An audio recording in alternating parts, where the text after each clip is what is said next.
하나님이 이르시되 우리의 형상을 따라 우리의 모양대로 우리가 사람을 만들고 그들로 바다의 물고기와 하늘의 새와 가축과 온 땅과 땅에 기는 모든 것을 다스리게 하자 하시고, 하나님이 자기 형상 곧 하나님의 형상대로 사람을 창조하시되 남자와 여자를 창조하시고, 하나님이 그들에게 복을 주시며 하나님이 그들에게 이르시되 생육하고 번성하여 땅에 충만하라. 땅을 정복하라. 바다의 물고기와 하늘의 새와 땅에 움직이는 모든 생물을 다스리라 하시니라. 우리 가슴에 손을 얹고 우리 신앙을 고백하고 말씀을 나누겠습니다. 제가 먼저 고백하겠습니다. 하나님은 나를 사랑하십니다. 나는 그 사랑 안에 있습니다. 하나님은 오늘 나에게 말씀하실 것입니다. 그 말씀에 능력이 있습니다. 그 말씀에 생명이 있습니다. 나의 마음을 하나님께 열겠습니다. 나의 생각을 예수님께 집중하겠습니다. 들은 만큼 변합니다. 들은 만큼 행복해집니다. 지금 세계 곳곳에서는 정말 이전에 겪지 못했던 여러 일들이 많이 일어나고 있습니다. 유럽과 북미에서는 기록적인 폭염 때문에 수만 명의 사람들이 생명 위협을 받고 있다 소식을 듣기도 하고, 또 캐나다와 스페인에서는 큰 불이 일어나서 그 불이 도시와 숲을 씹어삼키고 있다는 소식도 듣고 있습니다. 가까운 일본에서도 지진 때문에 많은 사람들이 삶의 터전을 떠나서 대피하고 있다는 소식도 듣고 있습니다. 우리나라도 마찬가지입니다. 남부지방에 계속 폭염이 계속되고 있는데 당분간 더 나아지지 않고 오히려 더 심화될 것이다 라는 이야기도 들려옵니다. 어느 지역에는 극심한 가뭄으로 인해서 농작물이 메말라 가는데, 또 어느 지역에서는 한꺼번에 몇 달치 또는 1년치 비가 쏟아져서 대홍수를 겪기도 합니다. 바다는 점점 뜨거워져서 산호초가 하얗게 말라 죽어가고 수많은 생물들이 멸종하고 있다는 소식도 듣습니다. 이제 기후 문제, 생태계 위기라는 것은 책에 있는 얘기가 아니고 이미 여러분과 저의 삶의 한가운데 일어나고 있는 우리 삶의 현실입니다. 오늘 주제는 바로 이 부분에 대해서 나누려고 합니다. 창조 세계에 대해서, 그리고 자연에 대해서 그리스도인으로서, 그리스도의 제자로서 우리는 어떤 책임이 있고 어떤 사명이 있는 것인가, 이 얘기를 나누고자 합니다.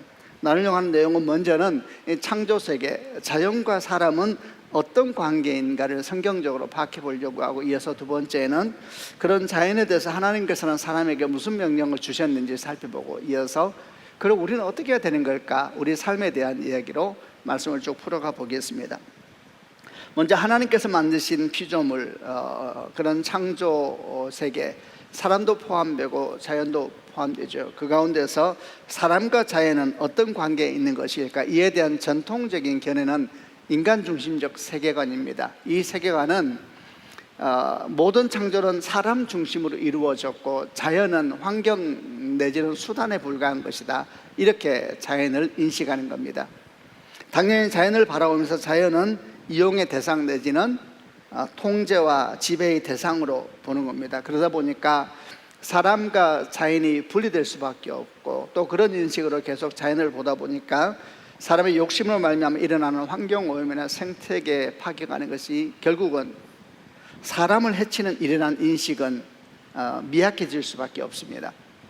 이런 사람 중심 세계관이 산업혁명 이후에 대량 생산과 대량 소비로 설명되어지는 현대 산업사회에 들어와서 우리가 아는 것처럼 환경오염이나 생태계 파괴, 기후위기 등에 아주 일조를 해왔다는 것은 분명한 사실입니다. 근데 이와는 좀 다른 세계관도 있습니다. 또 다른 세계관은 좀 대조적인데, 그것은 자연 중심주의 세계관입니다. 이 세계관은 사람이 모든 창조의 중심이 아니다, 사람도 자연의 일부일 뿐이다, 이렇게 바라보는 세계관입니다. 역사적으로 보게 되면 코페르니쿠스가 지동설을 주장하게 되면서 우리가 그동안 생각했던 것, 우주의 중심은 지구이다 라는 생각이 잘못되는 걸 알았죠. 지구가 우주의 중심이 아니었습니다. 오히려 변두리였죠.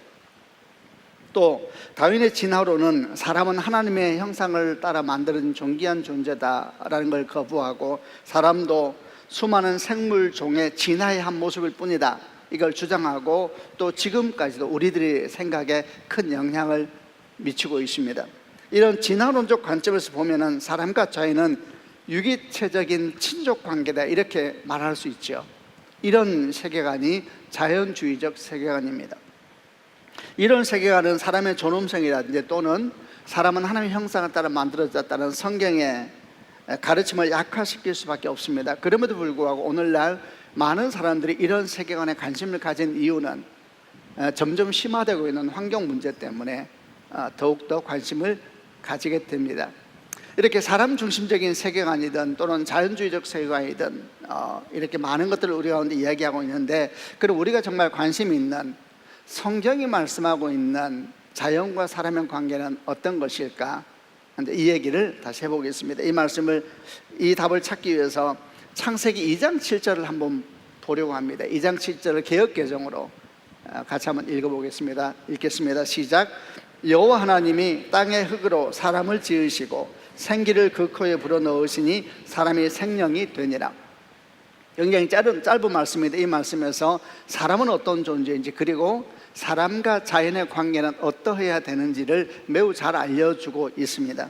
하나님께서 땅의 흙으로 사람을 만드셨다 이렇게 선언하죠. 이 사람으로 번역된 히브리어가 아담입니다. 근데 이 단어는 땅으로 번역되는 아다마라는 단어에서 나온 명사입니다. 그러니까 사람이라는 존재, 아담이라는 이름 자체가 땅에서부터 시작된 존재이다라는 것을 그 이름에서부터 가지고 있는 것이죠. 땅에서 시작된 존재는 사람만은 아닙니다. 이 땅에 있는 모든 생물은 기본적으로 땅에서 다 시작된 거죠. 그런데 중요한 것은 사람의 창조는 여기서 끝나지 않는다는 것이 중요합니다. 하나님은 땅의 흙으로 사람 아담을 만드시고 난 뒤에 그 코에 생기를 불어넣으셔서 사람이 생명이 되었다 이렇게 창세기 2장 7절을 말씀하고 있는데, 여기서 생기 또는 생명이라는 단어가 등장을 하는데 중요한 것은 생명이 아니고 생기입니다. 이 생명이란 말로 번역된 히브리어는 생명 있는 존재 또는 살아있는 존재라는 뜻의 표현인데, 사실 이 단어는 사람에게만 쓰인 것은 아닙니다. 창조의 내용을 쭉 보게 되면 창세기 1장 20절이나 24절에 물고기와 새 그리고 여러 짐승을 표현할 때도 이 생명이라는 단어 히브리어를 썼습니다.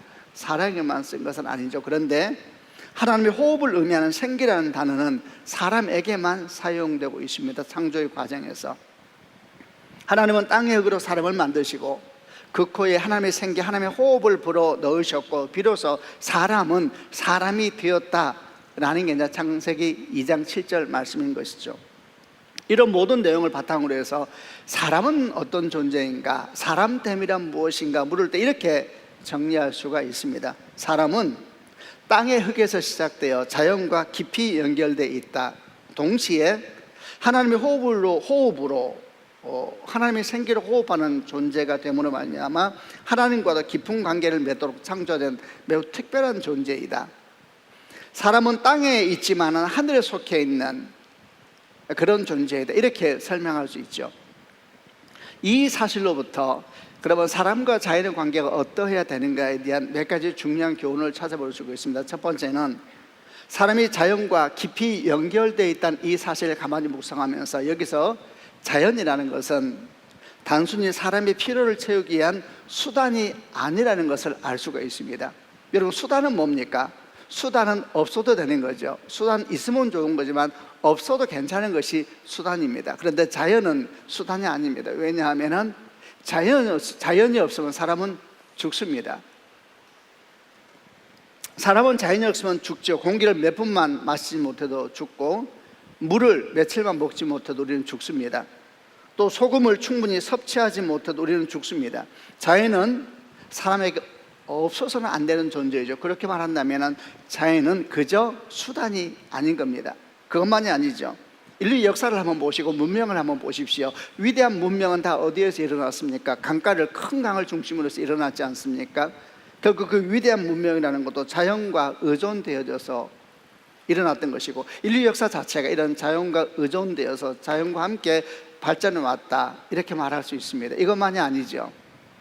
사람은 자연으로부터 깊은 안정감과 평안을 느낍니다. 사람이 많은 곳 그리고 문명이 가득한 곳에서 사람은 피곤해합니다. 속 사람도 피곤하고 그 사람도 피곤해하죠. 그런데 그렇게 피곤한 사람이 어디를 찾아갑니까? 자연을 찾아가죠. 잔을 찾아가서 시원한 바람을 느끼면서, 그리고 신선한 냇가의 흐름 소리를 들으면서, 그리고 나무 잎의 그늘에 누워 있으면서 속 사람도 평안을 느끼고 그 사람도 평안을 느끼는 것이 사람이죠. 이런 여러 가지를 보다 보면 자연은 사람을 위한 그저 수단이 아니었던 겁니다. 사람은 자연이 없으면 죽는다 이랬는데, 아이러니하게도 자연은 사람이 없으면 더 부흥합니다. 그런데 이런 자연을 하나님이 사람에게 선물로 주신 겁니다. 여러분, 얼마나 귀한 선물입니까? 그래서 자연은 그저 수단이 아니라 하나님께서 우리에게 주신 매우 특별한 선물이다 라는 것을 볼 수가 있습니다. 또 마찬가지로 한 가지 더 볼 수 있는 것은, 사람은 자연과 깊이 연결되어 있지만 동시에 하나님의 호흡을 가진 사람이다. 그래서 자연과 연결되어 있지만 자연과는 구별되는 특별한 존재이다 라는 것도 배울 수가 있죠. 사람은 육체적 존재이죠. 그런 동시에 영적인 존재입니다. 사람을 동물과 구별되게 하는 것은 보이는 것이 아닙니다. 육체가 아닙니다. 사람을 동물과 비교되게 하는 것은 속사람이죠. 우리 안에 있는 영이죠. 영, 혼이죠. 하나님의 호흡, 그것이 사람과 짐승을 구별되게 하는 것입니다. 우리는 육체를 가졌지만 영적인 존재이다라는 말로 표현을 합니다. 하나님은 이런 영적인 존재에게 이 세상을 향해서 어떻게 해야 될지를 가르치셨죠. 그게 오늘 제가 본문을 삼았던 땅에 충만하라, 땅을 정복하라, 땅을 다스리라라는 명령 속에 포함되어 있습니다. 사실 이 명령이 대단한 겁니다. 왜냐하면 이 명령 자체가 의미하는 것이, 이 땅은 하나님의 창조물인데 하나님의 대리인이 되어서, 하나님의 선한 청지기가 되어서 이 땅을 통치하고 정복하고 다스리도록 우리에게 위임한 것이기 때문에 그렇죠. 사람은 짐승과 같이 흙에서 시작되었지만 그저 짐승에 불과한 존재가 아닌 이유는, 이렇게 하나님의 호흡을 가진 사람이고 하나님으로부터 하나님을 대신하는 선한 청지기 사명을 가진 사람이기 때문에 구별되며 특별하다, 이렇게 말을 하는 겁니다. 이렇게 하나님께서 충만하라, 정복하라, 다스리라, 이게 이제 이 말씀 속에서 사람과 자연의 관계가 어떠해야 되는지를 분명히 알게 되죠. 사람은 자연을 정복하고 다스리는 존재로 하나님께서 세우신 겁니다. 그게 자연과 사람의 관계이죠. 근데 여기서 문제는 이 정복하고 다스린다는 단어의 뜻이 뭐냐, 이게 아주 중요합니다. 이 명령은 자연을 이용의 대상이나 정복이나 통제의 대상으로 삼아서 착취하고 훼손하고 파괴해도 된다는 허락을 우리에게 준 단어가 아니기 때문에 그렇습니다. 이 명령이 정확히 어떤 뜻인가 알기 위해서는 어떤 상황에서 누구에게 이 명령을 주셨는가, 그리고 이 명령을 통해서 주님이 기대하셨던 것은 무엇일까라는 걸 보아야 되겠죠. 이 명령은 누구에게 주셨는가? 이 명령은 죄가 들어오기 전에, 하나님의 형상에 파괴되기 전에 아담과 하와에게 주신 명령입니다. 죄가 들어오기 전에 하나님의 형상이 온전히 있는 아담과 하와에게 이 명령을 주시면서, 하나님은 그 아담과 하와가 이 세상을 어떻게 정복하며 어떻게 통치하길 원하셨을까요? 그 모델은 예수님을 통해서 보면 됩니다. 왜냐하면 예수께서 하나님의 형상의 완성이기 때문에 그분을 통해서 우리는 하나님의 형상을 가진 아담과 하와가 이 땅을 어떻게 정복하고 어떻게 다스리기를 원하셨는지 하나님의 마음을 알 수가 있죠. 주님께서 이 땅을 어떻게 정복하셨습니까? 그리고 어떻게 통치하셨습니까? 힘과 권세를 했습니까? 폭력과 억압으로 했습니까? 그렇지 않죠. 주님은 이 세상을 어떻게 정복하셨습니까? 십자가로 정복하셨죠. 십자가의 희생과 사랑과 겸손과 온유와 절제와 자기 부인과 같은, 바로 이런 십자가의 사랑으로 이 세상을 정복하고 이 세상을 다스리셨잖아요. 똑같은 것입니다. 바로 그렇게 하나님의 사람들도 자연을 그렇게 정복하고 다스려야 된다. 예수께서 당신의 생명을 주셔서 이 땅을 구원하시고 지키신 것처럼, 이 세상을 정복하고 다스린 것처럼 우리 또한 자연을 그렇게 대해야 된다, 또 그렇게 대하기를 주께서 기대하시고 바라셨던 것이죠. 이걸 잘 보여주는 말씀이 하나 있습니다. 이걸 잘 보여주는 말씀이 창세기 2장 15절 말씀인데, 창세기 2장 15절은 저희가 오늘 본문으로 삼았던 충만하라, 정복하라, 다스리라는 이 세 명령을 아주 함축적으로 담고 있는 문장이 창세기 2장 15절입니다. 개역개정을 통해서 한번 같이 읽어보겠습니다. 시작. 여호와 하나님이 그 사람을 이끌어 에덴 동산에 두어 그것을 경작하며 지키게 하시고, 하나님께서 그 사람을 죄가 들어오기 전에 아담과 하와 하나님의 형상을 따라 이룬 아담과 하와를 에덴 동산에 데리고 오셔서 그리고 두 가지 단어를 쓰죠. 경작하게 하시고 지키게 하셨다, 이렇게 표현을 합니다. 이 두 동사가 중요합니다. 경작하다라는 번역된 히브리어는 아바드라는 단어인데 이게 좀 구약에서 유명한 단어입니다. 이 단어 원래 뜻은 일하다, 봉사다라는 뜻도 있지만 구약에서 예배하다라는 의미로 쓰인 대표적인 동사 중에 하나입니다. 또 하나 지키게 하셨다로 번역된 히브리어는 사마리인데 이 단어는 지키다, 보호하다, 돌보다, 감사하다 이런 뜻이 있는데 중요한 것은 이 두 가지 단어가 원래 주로 쓰이는 곳이 어디냐면은 제사장들이 성막을 섬기고 지킬 때 사용된 단어가 이 단어입니다. 근데 똑같은 단어를 하나님께서 이 땅을 경작하고 지키는데 똑같이 두 단어를 가져와서 설명을 하고 있다는 것이죠. 우리는 이를 통해서 알게 되는 겁니다. 땅을 경작하고 지킨다는 것은 단순히 농사를 잘 짓기 위해서 땅을 잘 관리하고 어떻게 하든 거기서 더 많은 수확물을 만들어내야 된다, 더 많은 수확물을 거기서 착취해야 된다라는 말씀이 아니었던 것입니다. 경작하고 지키라는 말씀은 하나님께서 맡기신 땅을 잘 지키고 그리고 돌보아야 된다라는 청지기적인 사명에 대해서 말씀하고 계셨던 것이죠. 제사장들이 성막을 잘 섬기고 보호하는 것처럼 그리스도인들은 하나님이 주신 이 세상을 잘 지키고 보호해야 될 사명이 있다라는 것이 창세기 1장 26절부터 28절에 있는 충만하라, 정복하라, 다스리라는 말씀의 의미였고, 그게 창세기 2장 15절에서 경작하고 지키라라는 두 동사로 설명되고 있었던 겁니다. 그래서 성경을 보게 되면은 이 자연에 대해서, 땅에 대해서 여러 가지 제도를 주시는데 그 중에 주목할 만한 것이 땅을 위해서 7년째 안식년 제도를 주십니다. 사람을 위해서는 일곱째 날 안식일 제도를 주셨죠. 근데 땅을 위해서는 일곱째 해에 안식년 제도를 주심으로 말미암아 주께서 뭘 말씀하시는가? 사람만이 회복되고 쉼이 필요한 것이 아니라 땅도 회복과 쉼이 필요하다라는 걸 알려주신 거죠. 안식년 제도로 말미암아 땅을 착취하지 못하도록, 땅을 그렇게 함부로 대하지 못하도록 보호하는 그런 안식년들을 성경에 포함한 겁니다. 여러분, 이것이 창조 세계에 대해서 하나님께서 사람에게 주신 충만하라, 정복하라, 다스리라는 말씀의 의미입니다. 여기서 사람들은 하나님을 대신하여서 거룩한 청지기가 되어서 이 세상을 정복하고 다스리는 청지기적인 사명을 가지고 있다는 걸 알게 되죠. 그런데 이런 하나님의 창조 질서 그리고 사람의 책임과 사명에 아주 결정적인 문제가 되는 사건이 생깁니다. 그게 죄죠. 사람이 하나님을 떠난 겁니다. 그러면서 어떤 일이 생기기 시작하냐? 이 죄가 들어오는 곳마다, 사람이 하나님을 떠난 곳마다 분리와 분열, 소외 현상들이 일어나기 시작합니다. 소외는 뭡니까? 소외라는 것은 관계에서 분리되어 낯선 자가 되는 것을 소외라고 말하는 겁니다. 관계에서 분리돼서 낯선 자가 된다. 그래서 소외 현상이 생기기 시작하면 관계가 어떻게 되느냐? 사랑하고 섬기는 관계에서 지배하고 싸워 이기는 대상으로 바뀌게 됩니다. 소외 현상이 일어나는 것이 다 그런 일이 생기는데 죄가 바로 그런 분리와 분열, 소외를 가져오게 되죠. 죄는 하나님과 우리 사이를 소외시키고 사람과 사람 사이를 소외시키고 그리고 내 존재와 내 존재의 중심과의 사이를 소외시킵니다.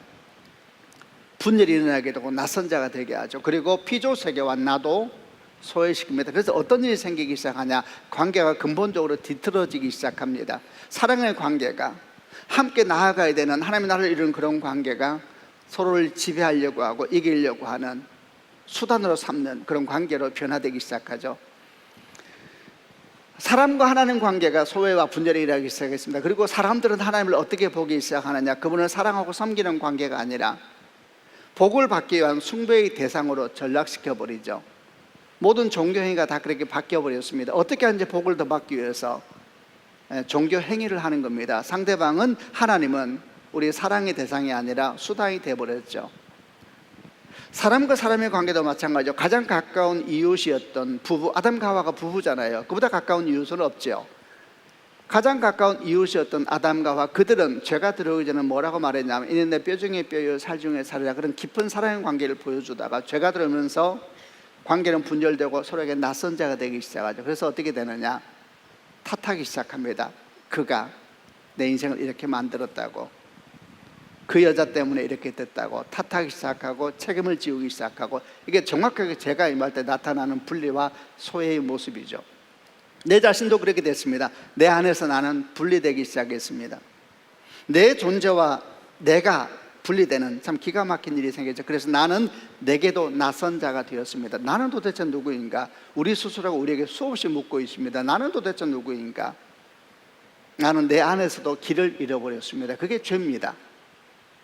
피조 세계와의 관계 속에서 분리 현상은 생기기 시작합니다. 관계가 완전히 뒤틀어졌습니다. 그래서 어떻게 되는가? 땅은 사람을 향해서 가시와 은근기를 내기 시작하고, 사람은 그 땅을 기경하는 것을 고통으로 여기기 시작합니다. 노동이 되었다 그랬죠. 고통으로 여기는 겁니다. 그래서 이제 사람에게 자연은 정복의 대상이 되었습니다. 어떻게 하든지 더 많은 것을 끄집어내기 위해서 땅을 잘 이용해야 되고, 어떻게 하든지 많은 것을 거기서 만들어내야 되죠. 땅을 혹독하게 대하기 시작합니다. 말할 수 없이 땅을 혹독하게 대하지요. 그리고 그 땅에서 뭐를 더 얻어내기 위해서 땅을 뒤집고 바꾸고, 그야말로 수많은 일들이 생기기 시작합니다. 그럼 땅은 사람에게 어떻게 하는가? 땅은 사람을 향하여 또 적대행위를 하기 시작하죠.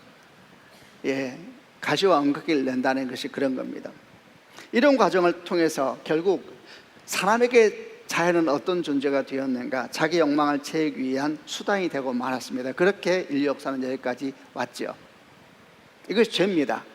모든 곳에서 서로를 향하여서 싸우고 쟁취하려고 하고 수단으로 삼고 자기 인생을 향한 수단으로 다 보는 겁니다. 모든 곳에서 죄는 다 그렇습니다. 그런데 이런 세상에 복음이 왔습니다. 복음은 무엇입니까? 복음은 모든 분리와 소외를 극복하는 하나님의 능력입니다. 복음이 임하는 것마다 관계는 회복되기 시작합니다. 하나님과 우리 관계가 회복되기 시작하고, 사람과 사람의 관계가 회복되고, 내 안에서 일치가 생기기 시작합니다. 내 안에서 더 이상 내가 거절되지 않는, 내 안에서 나를 용서하기 시작하고 나를 받아들이기 시작하는 화해가 일어나기 시작하죠. 그리고 피조 세계와도 화해가 일어나기 시작합니다.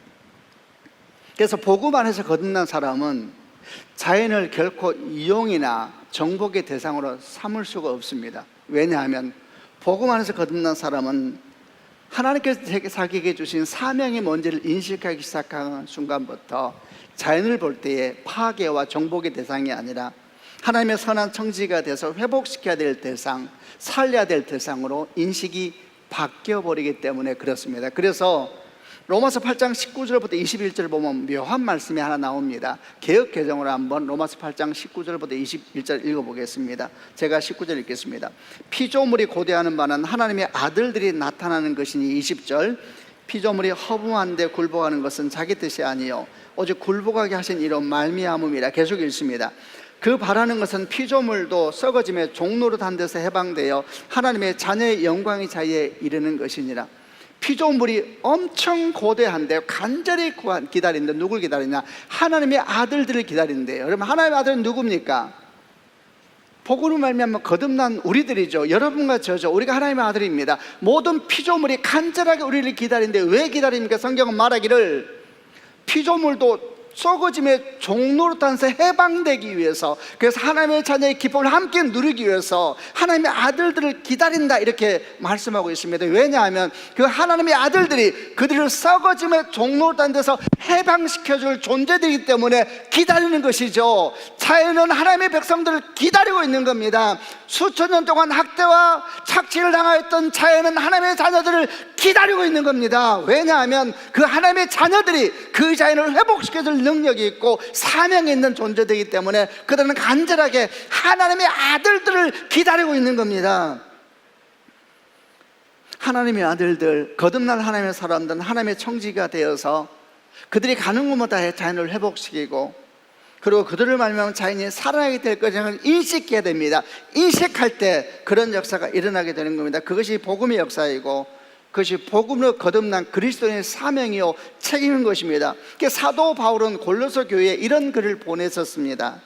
그의 십자가의 피로 화평을 이루사 만물 곧 땅에 있는 것들이나 하늘에 있는 것들이 그로 말미암아 자기와 화목하게 되기를 기뻐하심이라.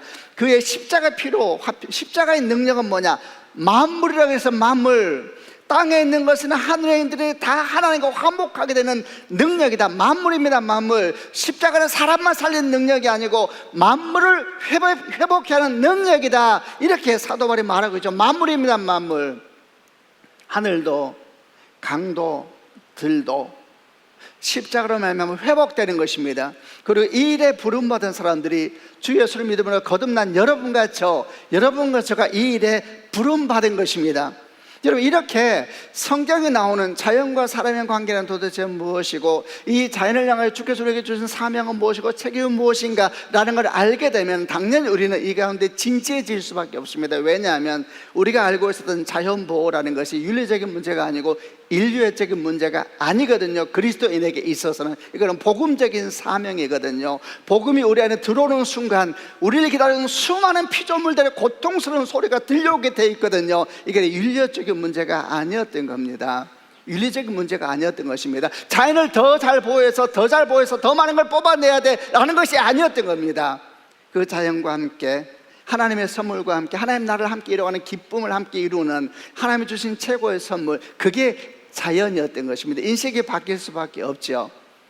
그럼 이제 우리는 마지막 질문을 하게 되면, 그럼 우리는 어떻게 해야 됩니까? 주님, 어떻게 해야 됩니까? 라고 질문하게 되면 우리는 어떻게 해야 됩니까? 첫 번째, 우리는 무엇보다 우리가 거듭난 하나님의 형상을 가진 사람으로서 파괴되고 무너진 자연을 회복해야 될 복음적 사명이 우리 가운데 있다는 것을 인식하고 받아들이고 믿어야 합니다. 이것이 모든 일의 시작입니다. 거듭난 우리들, 하나님의 형상으로 거듭난 우리들에게는 파괴된 자연을 회복시키고 그들이 건강하게 자기 자리를 잡을 수 있도록 그들을 회복시켜야 될 사명의 책임이 있다, 복음적 사명이 있다라는 사실을 인식하는 것, 이게 여러분 제일 중요한 것입니다. 그러면은 소위 말하는 자연회복 운동이든 생태계 운동이든 시야가 바뀔 수밖에 없습니다. 우리는 땅의 흙에서 창조되었지만은 하나님의 호흡이 있는 아주 독특하고 특별한 존재이다. 우리는 하늘에 속한 자지만은 땅을 다스리고 돌보는 청지기적 사명에 부름받은 사람들이다. 자연 파괴라는 것은 그런 사명을 맡았던 사람이 타락함으로 시작되었다면 그 회복은 그 타락된 사람의 복음으로 회복되었을 때 바로 그들로 말미암아 이 땅에 일어나게 될 것이다 라는 것을 받아들이고, 그리고 그 길에 내가 들어서로 결정하는 것, 이게 복음이죠. 만물을 새롭게 하노라 말씀하셨던 그 주의 말씀이 내 안에서 이루어지면서 내가 그 통로라는 사실을 인식하는 것, 이게 여러분 첫 번째입니다. 우리는 만물을 새롭게 하시는 하나님의 회복의 역사 가운데 부름받은 하나님의 사람들입니다. 창세기 1장부터 그랬습니다. 여러분, 우리가 이렇게 위대한 사람들입니다. 우리 안에 그런 능력이 있습니다. 그리고 우리가 그 일에 헌신할 때 하나님께서 우리를 통해서 놀라운 역사를 이루어 주실 줄을 믿으시는 축복이 있기를 바랍니다. 두 번째, 그러면 우리는 무엇을 해야 될까? 두 번째는 이런 인식 속에서 우리는 자연을 기뻐하고 축복해야 되며 동시에 그 자연을 인해서 하나님을 찬양하는 삶을 살아야 합니다. 자연은 우리 것이 아닙니다. 우연한 것도 아니고 그리고 당연한 것도 아닙니다. 만약 우리가 자연을 우연한 것이나 당연한 것으로 받아들인다면 우리가 그런 자연을 보면서 기뻐하거나 감사해야 될 어떤 이유도 찾을 수 없을 겁니다. 그러나 자연은 우연히 존재한 것이 아니고 당연하게 존재한 것도 아니었습니다. 하나님께서 우리를 위해서 만든 최고의 작품이고 선물이기 때문입니다. 창세기 1장과 2장 창조의 과정을 한번 기억해 보시길 바랍니다. 하나님께서는 창조의 모든 여정마다 보시기에 좋았다라 하시면서 그리 기뻐하셨죠. 뭘 그리 기뻐하셨을까요? 뭐가 그래 기쁘셨을까요? 그것은 첫째는 그 모든 자연을 보면서 기뻐하셨습니다. 왜냐하면 그 자연이 사랑하는 자녀들에게 줄 최고의 선물이었거든요. 그 선물을 준비하면서 그렇게 기쁜 겁니다. 그냥 선물을 보면서 너무 기쁜 겁니다. 왜 기쁠까요? 그 선물을 받을 자녀들을 생각하기 때문에 기쁜 겁니다. 자연은 우리에게 주신 하나님의 최고의 디자인이셨고 최고의 선물이셨던 것입니다. 우리는 그 선물을 우연한 것이나 당연한 것으로 여기면 안 된다 그랬습니다. 만약 우리가 누군가에게 정성껏 선물을 해서 준비해 주었는데 그가 그 선물을 우연한 것으로 여기거나 당연한 것으로 여긴다면 그 선물에 담겨있는 우리의 사랑과 우리의 마음을 그가 어떻게 알겠습니까? 그는 결국 그 선물 자체만 보겠지요. 사실 그 뒤에는 그 사람을 향한 우리 마음이 있고 우리 헌신이 있고 우리 사랑이 있지 않습니까?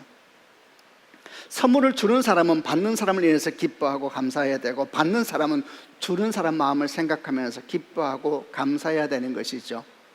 들에 핀 작은 들풀 하나도 우연인 것은 없고 당연한 것은 없습니다. 그 들풀은 하나님께서 여러분과 저에게 주신 최고의 선물이기 때문에 그렇습니다. 우리는 그 선물을 보면서 그저 들풀을 보고 마는 것이 아니라 그 선물을 만드시면서 기뻐하시는 그분을 느낄 수만 있다면 우리는 그 선물을 보고 하나님의 마음과 사랑과 은혜를 느낄 수 있을 겁니다. 그러면 우리는 그 선물을 기뻐할 수가 있습니다. 하나님은 자연을 만들면서 기뻐하셨습니다. 너무 좋은 겁니다. 자연을 기뻐하고 축복해야 된다. 그리고 그 자연으로 인해서 하나님을 찬양하게 된다. 이것보다 우리가 돌볼 책임 있는 자연을 향한 최고의 돌봄은 없을 겁니다. 최고의 돌봄은 자연을 기뻐하고 자연을 축복하고 자연으로 인해서 하나님을 찬양하는 것이죠. 자녀를 돌보는 걸 생각해 보았습니다. 저는 이제 아이가 있으니까 우리 아이들을 돌보는 걸 생각해 보았습니다. 여러분 한번 생각해 보시길 바랍니다. 여러분이 자녀들을 돌본다고 생각할 때에 어떻게 돌보시겠습니까? 열심히 돈을 벌어서 먹고 싶은 거 다 먹게 하고, 열심히 돈 벌어서 좋은 집에 살게 하고, 열심히 돈 벌어서 공부하고 싶은 거 다 하도록 만들어주면 부모들은 그 자녀를 잘 돌보고 있는 것일까요? 그렇지는 않겠죠. 오히려 그 자녀를 진심으로 기뻐하고 진심으로 축복하고 그 자녀를 볼 때마다 그 자녀를 내게 주신 하나님께 진심으로 감사한다면 어떻겠습니까? 그리고 이런 부모의 모습을 자녀가 본다면 자녀가 느끼는 것입니다. 엄마 아빠가 나를 진심으로 기뻐하고 나를 진심으로 축복하고 나를 볼 때마다 나를 보낸 하나님께 감사하고 있구나. 이럴 때에 그 자녀의 속사람은 어떻게 될까요? 춤추겠죠. 노래하겠죠. 그가 얼마나 존귀한 사람인지를 안에서부터 느끼지 않겠습니까? 여러분, 그게 최고의 돌봄이 아닙니까? 그에게 아무리 맛있는 걸 많이 해주고 최고의 집을 사주고 최고의 학교를 보내준다 하더라도 그 아이가 느끼는 것이 내 부모님이 나를 자랑스러워하지 않는다, 나를 기뻐하지 않는다, 내가 우리 엄마 아빠의 자녀인 것을 행복해하지 않는다라고 느낀다면 그 자녀가 어떻게 최고의 돌봄을 받고 있는 것이겠습니까? 그럴 수 없죠. 우리는 자연을 돌볼 책임이 있습니다. 어떻게 돌보나요? 최고의 돌봄 중에 하나는 자연을 기뻐하는 겁니다. 자연을 축복하는 겁니다. 하늘을 보면서 기뻐하고 달을 보면서 기뻐하는 것입니다. 한 권사님을 기억합니다. 아주 오래된 분입니다만은 한번 신방을 갔는데 이분 거실에 아주 화분들이 많아요. 말씀을 나눈다 보니까 이분이 별명이 죽어가는 화분을 살리는 분이다, 이렇게 별명이더라고요. 그래서 이분이 화분을 그렇게 다 죽어가는 걸 살렸는데, 그래서 주변에 있는 분들 중에 화분에 꽃이나 나무들이 시들어가면 이 권사님에게 다 갖다 준다는 거예요. 그러면 이 집에서 살아난대요. 여쭤봤어요. 어떻게 하세요? 그러니까 저한테 설명을 해주고 보여주셨어요. 화분을 자기한테 맡기면, 권사님께 맡기면 그 화분이 시들어갈수록 가장 햇빛이 잘 지는 곳에 그 화분을 놓는데요. 그리고 아침마다 일어나서 정말로 그 화분을 보고 진정 기뻐한대요. 너무 고마워한대. 참 아름답구나. 그리고 닦아주고 호흡이죠. 자기 하나님 호흡으로 불어주고 물을 주면서 옆에 진심으로 기뻐하고 함께 하는 것이죠. 권사님이 그랬어요. 그러면 살아납니다. 그랬습니다. 돌아보니까 저희 장모님도 그랬습니다. 기뻐하고 축복하고 감격하고. 여러분, 그럴 때 자연은 사실 최고의 돌봄을 받는 것입니다. 시편 8편에서 다윗이 이런 고백을 한 적이 있었습니다. 여호와 우리 주여, 주의 이름이 온 땅에 어찌 그리 아름다운지요. 주의 영광이 하늘을 덮었나이다. 주의 손가락으로 만드신 주의 하늘과 주께서 베풀어 주신 달과 별들을 내가 보오니, 사람이 무엇이길래 주께서 그를 생각하시며 인자가 무엇이기에 주께서 그를 돌보시나이까. 다윗이 밖에 나가서 하늘의 별을 본 겁니다. 하늘에 들에 있는 풀을 본 겁니다. 그러면서 뭘 느끼느냐? 이 별과 풀 사이에서 하나님을 느끼는 겁니다. 여호와 우리 주여, 주의 이름이 온 땅에 어찌 이리 아름답습니까? 나를 어찌 이렇게 사랑하시고 내가 어떻게 이렇게 복되고 아름다운 선물을 주십니까? 하늘의 별을 보고 들에 있는 들풀을 보니 나를 향한 주의 사랑이 너무 커서 내가 감당할 수 없나이다. 여호와 우리 주여, 주의 이름이 온 땅에 어찌 이리 아름다운지요. 그는 자연을 보면서 하나님을 노래하고 있죠. 자연을 기뻐하고 있죠. 땅을 밟으면서 땅을 기뻐하고, 바람을 쐬면서 바람을 기뻐하고, 따스한 햇빛 속에서, 요즘 또 많이 덥죠. 그래도 햇빛을 기뻐하고 축복하는 겁니다. 참 고맙고 아름답구나. 걸어가면서 바람이 불어올 때에, 걸어가면서 시냇가에서 물이 흐를 때에 상상해 보십시오. 그 자연을 축복하고 그런 사람을 찬양해 보십시오. 여러분, 이런 다윗이 이스라엘 통치할 때 다윗은 이스라엘 최고의 전성기를 맞았지 않습니까? 저는 분명히 생각합니다. 다윗이 통치할 때 이스라엘은 산도 강도 부흥했을 겁니다. 모든 피조 세계가 부흥됐을 겁니다. 그런 피조 속에서 하나님을 보고 노래하고 있거든요. 자연을 돌볼 책임 있는 그리스도인들, 그들은 자연을 기뻐할 수 있어야 됩니다. 자연은 우리 뭔가를 채우기 위한 수단이 아니고 억압의 대상이 아니지 않습니까? 마지막으로 우리는 또 어떻게 해야 될 것인가? 세 번째는 우리가 할 수 있는 구체적인 행동을 해야 되는 겁니다. 그리고 이 일에 있어서 우리가 기억할 것은 어떤 행동이든 간에 우리 편리함을 조금은 포기하고자 하는 마음이 없으면 결국 아무것도 안 된다는 겁니다. 이 땅의 환경 오염이나 생태계 파괴의 근본 원인은 무엇인가? 사람이죠. 채워도 채우지 않는 사람의 구멍난 욕심과 욕망, 거기로부터 자연 파괴와 환경 오염이 시작되는 겁니다. 야고보서 1장 15절 말씀을 가만히 보면서, 이 말씀은 사람에 대한 말씀이기도 하지만 자연과 우리의 관계에 대해서도 참 맞는 말씀이구나 생각을 했습니다. 그 말씀은 이렇습니다. 욕심이 잉태한 즉 죄를 낳고 죄가 장성한 즉 사망에 이르느니라. 창조세계 위기, 자연의 위기는 환경 문제가 아닌 겁니다. 뒤틀린 인간의 욕망과 욕심들, 그게 문제인 것이죠. 문제는 사람입니다. 하나님을 떠나 자연을 향한 선한 청지기 사명을 잃어버리는 사람들입니다. 그리고 자연을 자신의 왜곡된 욕망과 욕심을 위한 수단으로만 여기는 사람들입니다. 오늘날도 마찬가지이죠. 우리들도 그렇죠. 오늘날 우리들은 삶의 의미를 어디서 주로 찾으려고 합니까? 많은 소유와 많은 소비에서 찾고 있지는 않습니까? 자연의 생물들은 배부르면 사냥 안 합니다. 그러나 사람은 배불러도 계속 사냥하지요. 그리고 잡은 것들을 또 쌓아놓고 또 쌓아놓습니다. 사실 채워도 채워지지 않는 구멍난 욕망은 그렇게 채워지는 것이 아닌데 그들은 계속 채웁니다. 그리고 그게 곧 그들의 삶이 무너지는 모습이라는 걸 알지 못하죠. 그리고 여기까지 왔습니다. 이제 우리는 어떻게 해야 되는가? 이런 욕망들과 이런 욕심들을 거슬러 올라가는 복음의 행동을 하기 시작해야 됩니다. 그리고 그 시작은 아주 작은 행동부터 시작되는 것이죠. 작년 우리 교회에서 그린 브리지라고 처음 환경 선교가 시작됐을 때 성도분들에게 몇 가지 부탁을 드렸던 내용을 기억합니다.